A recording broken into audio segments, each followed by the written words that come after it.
여보, 집주인이랑 통화해봤어? 진짜 빨리 해줘야 하는데.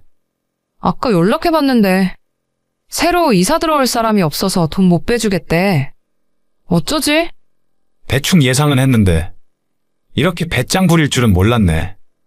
이거 전세 사기 아니야? 에이, 아줌마 착하게 생기셨던데. 전세 사기는 아니겠지. 부동산에 내놓긴 했어. 우리 들어올 때보다 가격을 2천만 원이나 더 올려서 내놨잖아. 주변 시세가 다 떨어졌는데 제대로 내놨으면 벌써 집 나가고도 남았다니까. 벌써 몇 달째 집 보러 오는 사람 하나가 없잖아. 당신 말 들어보니 그것도 맞는 말이네. 그럼 어떻게 해야 하지? 내가 알아보니까 임차권 등기라는 걸 해놔야 한대. 그래야 집주인이 딴 생각 못하고 빨리 돈 구해서 빼준다 하더라고.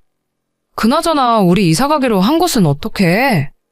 그쪽 집주인한테는 사정 이야기하고 여기 문제 해결되는 대로 들어간다고 해봐야지. 상황을 이해해주면 좋겠는데. 진짜 이사 한번 가기 너무 힘들다. 그냥 아예 우리 집을 살까? 우리가 그럴 돈이 어디 있어. 딱 2년만 참아. 한 번만 더 전세 살고 돈 모아서 집 사자. 우리 부모님한테 이야기하면 2억 정도는 보태주실 거야. 나 결혼할 때도 원래 그 정도 해주실 생각이셨거든. 오빠가 도움 안 받겠다고 하는 바람에 어쩔 수 없었지만. 내 생각은 그때나 지금이나 똑같아. 아무리 장인어른이 능력이 있어도 처갓집 도움에만 기대면 안 돼. 우리 힘으로 해나가야지. 내가 오빠 그런 면이 좋아서 결혼한 거긴 하지만 가끔은 너무 고지식하다 싶을 때가 있어. 그냥 못 이기는 척 한번 도움받아도 되는데 어차피 나 시집 갈 때 주시려고 2억은 생각하셨다니까? 아니야, 자꾸 내 마음 흔들려고 하지 마. 장모님, 장인어른도 노후에 여유 있게 사셔야지. 우리 걱정은 하시지 말라고 해. 내가 좀 더 열심히 하면 되니까. 일단 알겠어. 임차권 등기인지 뭔지 그건 어떻게 하는 거야? 우리 집 계약할 때 명의를 당신 명의로 했거든. 아마 서류가 좀 필요하긴 할 거야. 그럼 당신이 좀 서류 준비해줘. 알겠어. 요즘은 남편이 가도 서류 다 뗄 수 있다고 하니까. 내가 알아보고 서류 준비할게. 응, 필요한 거 있으면 바로 이야기하고. 저와 아내는 2년 전에 결혼을 했습니다. 아내는 여유 있는 집안의 외동딸이었고 저는 작은 레스토랑을 운영하고 있어요. 집안 형편으로 보자면 아내와 제가 너무 차이가 많이 나기 때문에 솔직히 연애를 할 때도 결혼까지 할 수 있을지는 전혀 몰랐습니다. 하지만 아내가 먼저 저와 결혼하고 싶다는 말을 했고 의외로 장인 장모 역시도 결혼하고 싶다고 인사를 드리러 갔을 때 반갑게 환영해 주셨어요. 상견례까지 일사천리로 일이 진행되었고 결혼 준비를 한참 하고 있을 때 장인어른이 저를 따로 부르시더니 신혼집은 구했냐 물어보시더라고요. 그 당시에 저는 가진 돈을 모두 레스토랑에 투자한 상황이라 돈이 많지 않았기 때문에 은행에서 전세대출을 받을 생각이라고 사실대로 말씀을 드렸습니다. 그러자 장인어른께서 자기가 전셋집을 구해주겠다고 하시더라고요. 서울에서 전셋집이라니 진짜 솔깃한 제안이었지만 꾹 참고 그 말을 거절했어요. 따님을 주신 것만 해도 감사한데 그런 도움까지 받을 수는 없습니다. 신혼집은 제가 어떻게든 마련을 할 수 있으니까 믿어주세요. 저희 힘으로 시작하고 싶습니다. 제가 그렇게 대답을 했더니 살짝 아쉬워하시면서도 내심 흐뭇해 하시는 것 같았죠. 그리고 결혼하고 지금까지 아내와 정말 열심히 살았습니다. 하지만 이번 전셋집이 별로 마음에 들지 않아서 몇 달 전에 집주인에게 이사를 가겠다고 말을 했는데 집주인이 끝까지 전세금을 돌려주지 않더라고요. 나이가 많은 할머니였는데 대화가 통하지도 않고 다음 세입자가 들어오지 않았으니 무조건 기다리라는 말만 계속하는 겁니다. 그래서 임차권 등기 설정을 하려고 알아봤더니 아내의 서류가 필요하더라고요. 하지만 제가 아내의 서류를 떼러 갔을 때 정말 뜻밖의 사실을 알게 되었습니다. 여보, 나 방금 주민센터 갔다 오는 길인데 당신 기본증명서 상세를 떼봤거든? 근데 좀 이상한 게 있어서. 이상한 거? 그게 뭔데? 당신 혹시 나한테 이야기 안 한 거 있어? 무슨 비밀이라던가. 비밀? 무슨 말인지 난 모르겠는데. 왜? 대체 무슨 일인데 그래? 일단 이것부터 한번 봐봐. 당신 주민번호 바꾼 적 있어? 아니, 정확하게 이야기하자면 남자에서 여자로 바뀌게 된 거야? 내가 본 게 맞아? 아니, 당신이 뭐라고 말 좀 해봐. 저게 대체 왜 나오는 거지? 아니야, 나 그런 적 없어. 그럼 이건 뭔데? 더 이상 숨기지 말고 솔직하게 말해줘. 나 지금 정말 혼란스럽거든. 여보, 일단 오늘 저녁에 집에서 이야기하자. 내가 다 설명해 줄게. 지금까지 날 감쪽같이 속인 거야? 당신도, 장인어른도, 장모님도. 전부 날 속인 거냐고. 일부러 속인 건 아니야. 그리고 나 태어나면서부터 단 한 번도 남자라고 생각해 본 적 없어. 우리 부모님도 아셨고, 나를 그냥 딸로 인정하셨어. 그냥 행정 절차만 그때 한 것뿐이야. 알겠어. 무슨 말인지는 알겠는데. 왜 나한테 미리 이야기 안 했어? 최소한 결혼하기 전에는 사실대로 말을 했어야지. 그럼 오빠가 나 싫다고 도망갈 것 같아서 그랬지. 우리 부모님도 무슨 일이 있어도 끝까지 숨기라고 하셨어. 하지만 진짜 나쁜 의도로 그런 건 아니야. 나 오빠랑 결혼하고 싶었을 뿐이라니까? 알겠어. 일단 나 지금은 너무 혼란스럽고 머리가 아프니까 집에 가서 다시 이야기하자. 이따 우리 부모님도 집으로 오시겠대. 같이 이야기하자.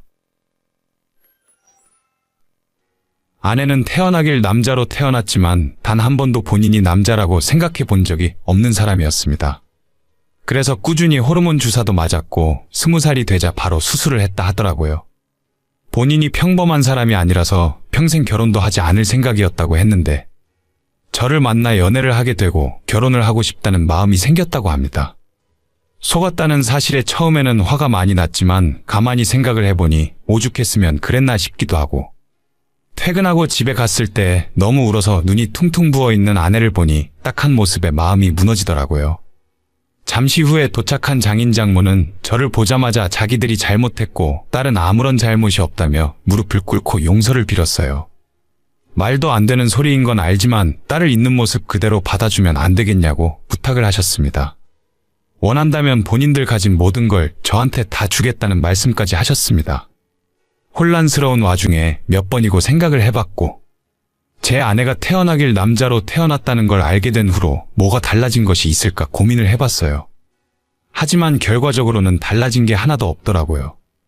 어차피 저는 아이를 낳을 생각이 없었으니 그건 전혀 상관이 없었고 아내의 마음도 제 마음도 변하는 건 아무것도 없었습니다. 제 앞에 무릎을 꿇고 있는 장인어른과 장모님을 일으켜 세우고 아무 걱정하지 마시라고 제 마음이 변한 건 아무것도 없다 말씀을 드렸습니다. 장인어른 장모님, 저희는 바뀐 게 하나도 없습니다. 앞으로도 계속 지금처럼 잘 살 거예요. 저한테 미안하다 사과하실 필요도 없고 예전처럼 똑같이 대해주세요. 따님은 제가 평생 아끼고 사랑하며 살겠습니다. 제 말을 들은 아내도 울었고 장모님과 장인어른도 모두 다 펑펑 울었어요. 사실 처음에는 왜 나를 속였을까 하는 생각에 원망도 살짝 했었는데 제가 입장을 바꿔놓고 생각을 해보니 딸이 그렇게 결혼을 하고 싶다는데 부모로서 초를 칠 수는 없었겠죠. 제가 아내를 너무 사랑하고 이 마음이 앞으로도 변하지 않겠다는 확신이 있어서 저는 아내와 계속 결혼 생활을 하는 것을 선택했습니다. 그날 이후로 아내는 물론이고 장모님 장인어른도 저한테 잘해주려고 하세요. 그럴 필요 없고 평소와 똑같이 하라고 몇 번이나 말을 하는데도 계속 저한테 필요한 거 없냐고 물어보십니다. 많은 걸 바라는 건 아니고 그냥 이대로만 계속 행복하게 살았으면 좋겠어요. 이 사실은 저희 부모님도 모르시고 딱 우리 네 사람만 아는 비밀로 평생 간직하며 살기로 했습니다.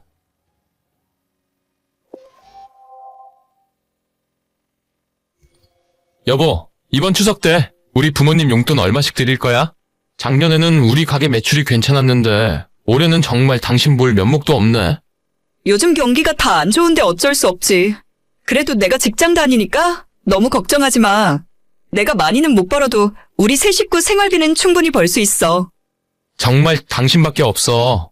지금까지 명절마다 양쪽 부모님들에게 100만 원씩은 드렸는데 올해는 정말 힘들다. 어쩌겠어. 요즘 다 힘든데 이해해 주시겠지. 그냥 우리 친정엔 10만 원만 드리고 시댁에 20만 원 드려. 내가 우리 부모님은 나중에 알아서 더 챙겨드릴게. 그게 무슨 소리야. 아무리 형편 어려워도 양쪽 부모님들 똑같이 챙겨야지. 그냥 20만 원씩 하자. 내가 다음 달 용돈 덜 받을게. 당신 용돈 얼마나 된다고. 그냥 내가 알아서 할게.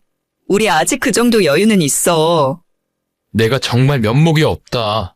그래도 지금까지 금전적으로는 당신이 신경 안 쓰게 노력했는데. 당신 책임이 아니야. 지금 다들 어려운데 그래도 버티고 있는 게 대단한 거야. 조금 버티고 있다 보면 다시 괜찮은 날이 오겠지. 저희 남편은 자영업을 하고 있고 작년 재작년 두 해가 정말 큰 고비였습니다. 잘 나갈 때는 한 달에 1,000만 원은 우습게 집으로 가져다 줬었는데 한 번 손님이 끊겨서 매출이 떨어지고 사업이 어려워지니 정말 걷잡을 수 없이 어려워지더라고요. 한 가지 다행인 건 제가 비교적 안정적인 직장을 다니고 있었고 월급은 250만 원 정도 받았는데 그 돈으로 저희 부부 두 사람과 우리 딸은 문제없이 생활할 수 있었어요. 남편이 금방 다시 괜찮아질 거라 믿었기 때문에 쓸데없이 스트레스 주려 하지 않았습니다. 문제는 저희가 명절이나 생신, 각종 기념일마다 양가 부모님들에게 용돈을 드리고 있었는데 장사가 잘 되던 시절에는 아무런 부담이 없었어요. 보통 명절에는 100만 원씩 드리고 그 외에 기념일에는 50만 원 정도 드렸습니다. 한 번에 200만 원이 결코 적은 돈은 아니었지만 평소에 매달 용돈 드리는 건 아니었기 때문에 이 정도는 해드릴 수 있었죠. 하지만 작년에는 남편 사업이 힘들어지고 적자만 면하면 다행이다 싶었기 때문에 그 정도 용돈 드리는 건 무리였고 제가 정말 짜내고 짜내서 20만 원씩 드렸어요. 눈에 띄게 얇아진 용돈 봉투가 살짝 민망하기도 했지만 그래도 안 드리는 것보단 나을 거라 생각하고 드리고 돌아왔는데 추석 지나서 어머님께 연락이 오더라고요. 애미야, 너희들 덕분에 이번 추석도 잘 보냈다. 용돈 준 것도 정말 고맙게 잘 썼어. 아니에요. 저희가 더 많이 드렸어야 하는데 요즘 너무 경기가 안 좋네요. 조만간 다 풀리면 그때 더 많이 드릴게요. 아니다. 요즘엔 자식들이 찾아와서 20만 원이나 주고 간 것만 해도 고맙게 생각해야지. 우리 같은 늙은이들이 무슨 돈이 필요하다고. 주면 주는 대로 그냥 고맙게 생각하고 받은 거야. 정말 죄송해요. 저희도 평소처럼 드리고 싶은데 상황이 너무 힘들었어요. 그래도 저희 둘 다 열심히 하고 있으니까 내년에는 좀 나아질 거예요. 그때는 다시 예전처럼 넉넉하게 드릴게요. 아유, 뭔 소리니? 누가 들으면 내가 너한테 용돈 적다고 섭섭해서 연락한 줄 알겠네. 난 그냥 너무 고마워서 잘 받았다고 하는 말이야. 봉투 열어보고 깜짝 놀라긴 했는데 우리는 괜찮다. 노인네들이 돈 쓸 데가 어디 있겠어. 그런데 우리 아파트 아줌마들은 자식들이 큰 걸 한 장씩 챙겨줬다 하더라고. 남들은 더 많이 받는다고 자랑하는데 나만 자랑할 게 없어서 입 다물고 있었지 뭐냐. 그래도 괜찮아. 너희들도 오죽 어려우면 그랬겠니? 아, 네. 조금 속상하셨죠? 속상하긴 누가 속상해?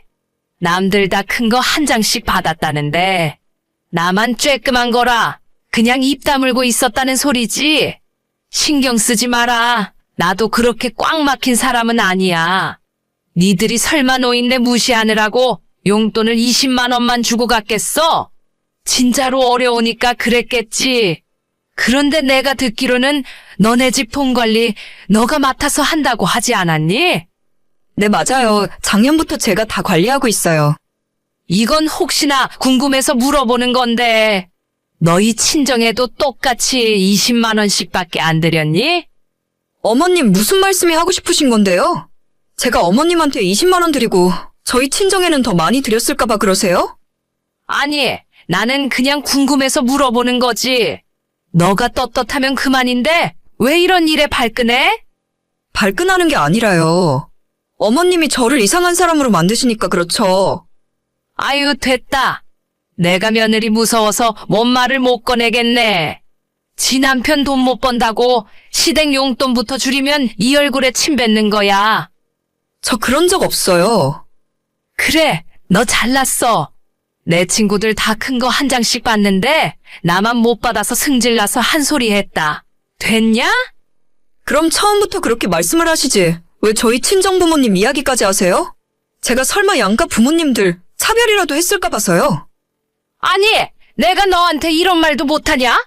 내 아들이 얼마나 돈 버느라 고생하는데 용돈이라고 꼴랑 이걸 가져다 주면서 어디서 생색이야? 저는 정말 너무 속상하더라고요. 차라리 친정에는 한 번 건너뛰더라도 시댁에는 똑같이 드렸어야 하나 싶기도 하고, 남편이 벌이가 없는 상황이라 얼마 안 되는 제 추석 보너스에서 쪼개드린 건데 정말 해도 너무하다는 생각이 들었습니다. 평소에 시어머니 하는 말투가 딱 저런 식으로 베베 꼬는 말투라서 누가 봐도 용돈 적다고 불만이 있어서 하시는 말씀이잖아요. 남편 속상할까봐 말을 할까 말까 고민을 했지만 이 정도 이야기는 남편도 알아야 할 것 같아서 결국 어머님 카톡을 보여주고 말았죠. 당연히 남편은 큰 충격을 받아서 당장 시어머니한테 전화해서 따지려 하더라고요. 두 모자가 싸우기 시작하면 일이 커질 것 같길래 이 문제는 제가 알아서 해결할 테니까 전적으로 저한테 맡겨놓으라고 했죠. 어머님이 큰 걸 좋아하시는 것 같은데 돌아오는 설날에는 제대로 큰 걸 해드려야겠다 다짐했습니다. 그리고 올해 초 설날에 저는 친척들 중 누구보다도 큰 선물을 어머님에게 가져다 드렸죠. 얘, 너 대체 선물로 우리 집에 뭘 주고 간 거야? 필요도 없는 소미불 같은 거 받아서 내가 어디에 쓰겠어? 왜요? 어머님 큰 거 좋아하시잖아요. 그거 제가 직접 시장 가서 사온 건데? 일부러 가장 큰 걸로 달라 했거든요. 앞으로 제가 어머님께는 특별한 것들로 챙겨드릴게요. 아니, 올해는 뭐 봉투 같은 것도 없어? 너네 상황이 그렇게 안 좋니? 지금은 작년보다는 괜찮아졌어요. 그래도 어머님은 돈을 별로 안 좋아하시는 것 같아서 앞으로는 커다란 선물로 드릴 테니까 기대해주세요. 아유, 됐다. 이런 걸 내가 어디다 써? 우리 집에 이불이 없는 것도 아니고 너가 무슨 말하는지 알겠으니까 적당히 해라. 아니에요. 내년 어버이날에도 기대하시고 어머님 생신이랑 추석 때도 기대하세요. 제가 그동안 눈치가 너무 없었는데 앞으로는 친구분들에게 창피하지 않게 해드릴게요. 아니, 진짜 됐대도 이걸 어디 가서 자랑하고 다니니? 어머님 친구분들 중에 가장 큰 거 받으셨을 거예요. 만약 더 큰 게 필요하시면 언제든지 말씀만 하세요. 어머님이 큰 걸 원하시면 뭐 어려울 거 있나요? 여기저기 자랑하실 수 있게 가장 큰 걸 해드리면 되는 거죠. 지난 어버이날에는 어머님에게 카네이션 대신 해바라기를 선물해드렸어요. 가슴팍에 직접 달아드리고 싶었는데 워낙 커서 달 수가 없다 하더라고요. 대신에 집에서 멀리 떨어진 화훼단지까지 찾아가서 직접 해바라기 화분을 사서 가져다 드렸어요. 올해 추석에는 뭘 드릴까 고민하다가 마트에서 파는 선물 세트 중에 샴푸 린스 세트가 가장 크더라고요. 요즘 식용유 값이 엄청 올라서 식용유 세트는 못 사고 샴푸 린스 종합 세트로 준비했습니다. 그리고 오는 11월에는 시어머니 생신인데 그때는 커다란 곰인형을 사서 선물해드릴 거예요. 제가 그동안 드렸던 얇은 돈 봉투만 받아보시다가 큰 선물 받으시니 얼마나 기쁘시겠어요? 어머님 마음을 헤아리지 못해서 너무 죄송하고 앞으로는 정말 신경 많이 써드려야죠. 저희 친정 부모님들은 작고 얇은 걸 좋아하셔서 지금처럼 계속 용돈만 드릴 생각입니다. 부모님들께서 원하시는 게 무엇인지 파악하고 그대로 맞춰드리는 것이 진정한 효도 아닐까요? 어머님이 싫어하시던 말던 사실 이제 알 게 뭡니까? 어차피 어머님은 제게 돌아올 수 없는 강을 건넌 것과 마찬가지거든요. 오늘의 사연은 여기까지입니다. 구독과 좋아요, 알림 설정은 많은 힘이 됩니다. 다들 행복하시고 좋은 하루 되세요.